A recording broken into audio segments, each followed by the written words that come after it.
Hi everyone. तो दोस्तों I think आप सभी Lalit Narayan Mithila university Darbhanga part third English honours के स्टूडेंट्स होंगे। और दोस्तों आज की इस वीडियो में हम लोग पेपर 6 में जो पोएम सेक्शन से एक्सप्लेनेशन के क्वेश्चन आते हैं उसको कैसे हम बढ़िया से आंसर के रूप में क्रिएट करें उसके ऊपर हम लोग बात करेंगे।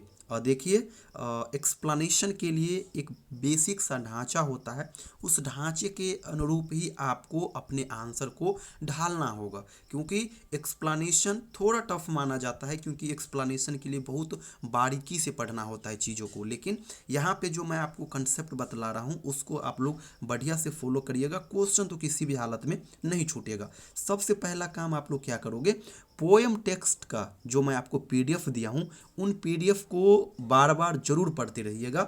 उस पीडीएफ से आपको एक चीज़ बढ़िया से कवर कर लेना है कि अगर उस पोएम से किसी भी पोएम से अगर कोई लाइन आ जाए एग्जाम में तो हम ये तुरंत फाइंड आउट कर ले कि ये लाइन जो है ना हमने इस पोएम में पढ़ा था। केवल आपको इतना कवर कर लेना हो उस पीडीएफ से, ये चीज़ याद रखिएगा। तो कैसे होगा, बार बार पढ़ना है। जैसे उस पीडीएफ में देखोगे एक मैं हॉक रोस्टिंग जो पोएम है टेड ह्यूज के द्वारा इसको भी लिखा हूँ। तो जैसे मान लीजिए ये क्वेश्चन आ गया, I sit in the top of the wood my eyes closed inaction no falsifying dream. इस प्रकार का जैसे ही क्वेश्चन आए तो जस्ट आप समझ जाओ कि ये लाइन तो हमने हॉक रोस्टिंग में पढ़ा था जो कि टेड ह्यूज के द्वारा लिखा गया है। तो ये आपको कर लेना है सबसे पहले। और मान लो अगर ये आप कर लेते हो उसके बाद किस प्रकार से आंसर लिखना है, चलिए मैं आपको बतलाता हूँ।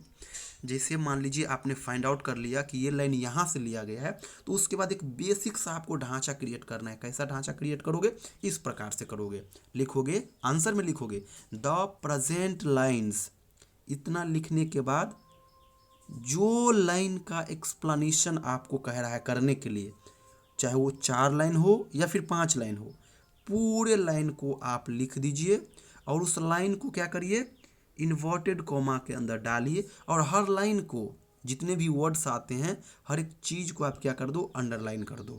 उसके बाद आगे लिखो have been taken from the famous poem. और जिस पोएम से ये लाइन लिया गया है उस पोएम का नाम आप लोग यहाँ पे लिखोगे और इस पोएम के नाम को भी आप लोग इन्वर्टेड कॉमा में लिखोगे और अंडरलाइन कर दोगे। इतना लिखने के बाद रिटेन बाय, और जिस राइटर के द्वारा ये पोएम लिखा गया है इस राइटर का भी नाम लिखोगे, इसको भी अंडरलाइन करोगे और इसको सिंगल इन्वर्टेड कॉमा में डालोगे। इतना डालने के बाद लिखोगे who is known as a great. इतना लिखने के बाद who is known as a great, अब इसके ऑक्यूपेशन को आप लोग यहाँ पे लिखोगे कि वो पोएट है, नॉवेलिस्ट है, क्रिटिक है, एसेइस्ट है, ड्रामाटिस्ट है, जो भी हो इनके ऑक्यूपेशन को यहाँ पे लिख करके फुल स्टॉप डाल दीजिएगा। और उसके बाद जिस पोएम का ये लाइन है उसी पोएम का आप लोग समरी लिख दोगे और कम से कम 1.5 पेज वो आंसर होना चाहिए। इतना कर दोगे 8 मार्क्स का सवाल होता है, आपको 5 मार्क्स इजीली यहाँ पे मिल जाएंगे। फॉर एग्जाम्पल मान लो ये लाइन है और इस लाइन का आपको क्या करना है, एक्सप्लेनेशन करना है। जैसे मान लो ये लाइन है the sun is behind me nothing has change since I began my eyes has permitted no change I am going to keep things like this. जैसे मान लो ये लाइन है और आपने पढ़ा और तुरंत ऑब्जर्व किया कि अरे ये लाइन तो हमने हॉकरोस्टिक पोएम में पढ़ा था जो कि टेड ह्यूज के द्वारा लिखा गया है, तो फिर कैसे आंसर लिखोगे। इसी प्रकार से जैसे मैं ऊपर बताया हूँ आप लिखोगे द प्रेजेंट लाइन्स। इतना लिखने के बाद देखिए जो भी लाइन होंगे सभी लाइन को आप इस प्रकार से इन्वर्टेड कॉमा के अंदर लिखोगे। देख रहे ना, यहाँ तक देखिए, यहाँ तक लाइक दिस तक लिख दिए और इसको इन्वर्टेड कॉमा से क्लोज कर दिए और हर जगह आप इस प्रकार से अंडरलाइन करते चलोगे। इतना कर दोगे, फिर आगे क्या लिखोगे, हैव बीन टेकन फ्रॉम। क्या लिखोगे, have been taken from the famous poem. और ये लाइन कहाँ से लिया गया है, हॉक रोस्टिंग से लिया गया है। तो आप पोएम का नाम लिखोगे हॉक रोस्टिंग, हो सके तो कैपिटल में लिखिएगा और 2 बार 3 बार पेन चला दीजिएगा और अंडरलाइन कर दीजिएगा ताकि एग्जामिनर का जो है ना फोकस यहाँ पे जाए कि वो समझे कि नहीं स्टूडेंट सही आंसर लिख रहा है, जेन्युइन आंसर लिखना है। तो यहाँ पे आप क्या करोगे, पोएम का नाम लिख दोगे रिटन बाय टेड ह्यूज।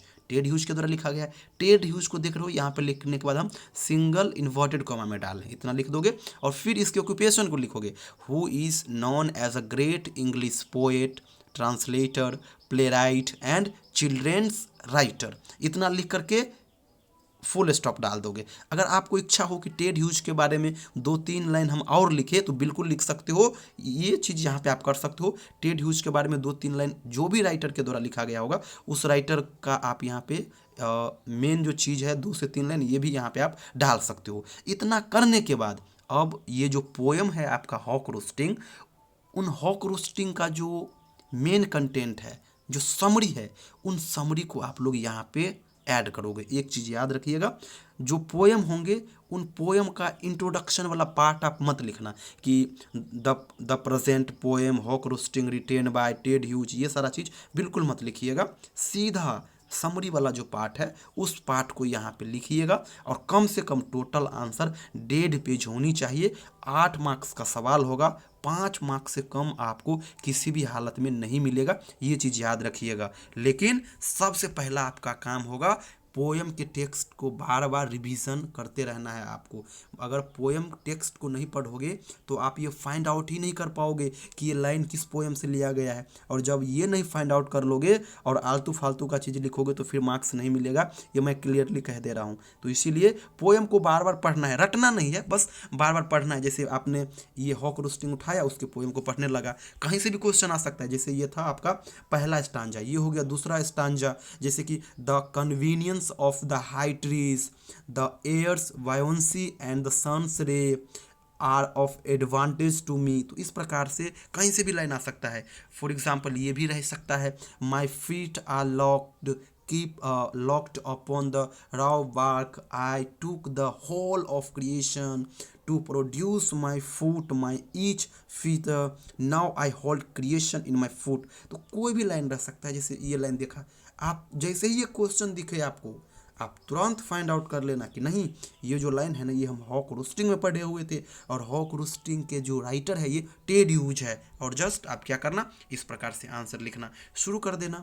सबसे पहले लिखोगे द प्रेजेंट लाइन्स, पूरे लाइन को फिर लिख दोगे, फिर लिखोगे have been taken from the famous poem hawk roosting written by Ted Hughes who is known as a great English poet, translator, playwright and children's play. उसके बाद और कुछ अगर लिखना चाहते हो टेड ह्यूज के बारे में तो लिख सकते हो, और उसके बाद मेन पार्ट जो है समरी का उसको लिख दोगे।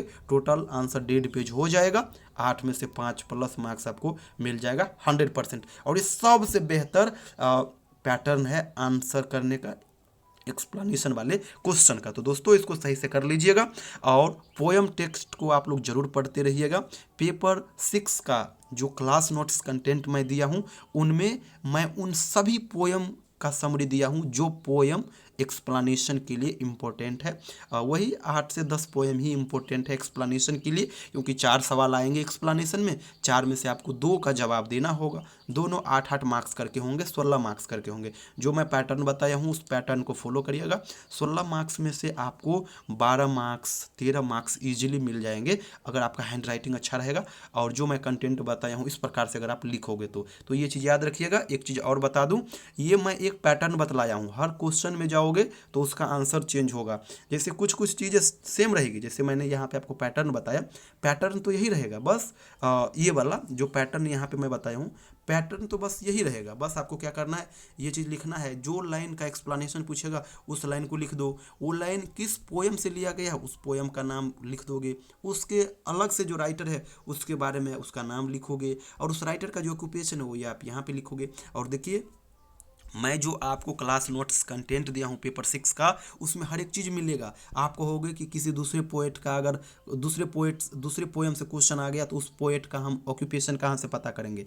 तो हर पोएम से पहले मैं उस पोएम के द्वारा लिखा गया जो राइटर है, जिस राइटर के द्वारा वो पोएम लिखा गया उस राइटर के बारे में इंट्रोडक्शन के रूप में एक पेज बताया हूँ आपको, और उस पेज में ऑक्यूपेशन हर एक चीज़ मेंशन है, तो वहाँ से आप ऑक्यूपेशन को लिखिएगा। हर एक चीज़ क्लास नोट्स कंटेंट में अवेलेबल है, तो क्लास नोट्स कंटेंट को सही से पढ़िएगा। अगर आपके पास अगर क्लास नोट्स कंटेंट नहीं है, पेपर 6 का पोएम टेक्स्ट का PDF नहीं है, तो आप मुझे ये मेरा व्हाट्सअप नंबर है, इस पर मुझे मैसेज करिएगा, मैं आपको अवेलेबल कराऊंगा।